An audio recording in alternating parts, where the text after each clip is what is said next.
আমরা সবাই জীবনে সফল হতে চাই, তাই না? আমার গল্পটাও সেখান থেকেই শুরু। আর 10টা ছেলের মতো আমারও স্বপ্ন ছিল ভালো ছাত্র হব, বড় ইঞ্জিনিয়ার হব। মানে ঠিক আমার স্বপ্ন না, স্বপ্নটা ছিল আমার পরিবারের। আমি খুব চেষ্টা করেছিলাম, সত্যি। কিন্তু দিন শেষে রেজাল্ট শিটটা যখন হাতে এলো, সব নম্বর লাল কালিতে ভরা। বন্ধুদের থেকে নিজেকে লুকিয়ে রাখতাম, কারো ফোন ধরতাম না, ঘর থেকে বের হতাম না। এই অন্ধকার ঘরটাই যেন আমার পৃথিবী হয়ে গিয়েছিল। ব্যর্থতা শব্দটা যতটা না ভারী, এর অনুভূতিটা তার চেয়েও ভয়ঙ্কর। আমার মনে হচ্ছিল আমার জীবনের গল্পটা এখানেই শেষ। একদিন ঘর পরিষ্কার করতে গিয়ে ওটাকে খুঁজে পেলাম, আমার রাফ খাতা। সেই ক্লাস 5 থেকে এটা আমার সাথে।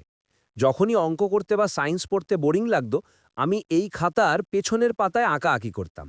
কতদিন পেন্সিল ধরিনি, সেদিন কোনো কারণ ছাড়াই আবার আঁকা শুরু করলাম।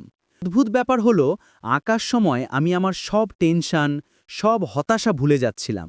আমি বুঝতে পারলাম আমি ইঞ্জিনিয়ার হওয়ার জন্য জন্মাইনি, কারণ এবার আমি সফল হওয়ার জন্য আঁকছিলাম না, আমি খুশি থাকার জন্য আঁকছিলাম। জীবনের সব রাফ খাতারই একটা দাম আছে।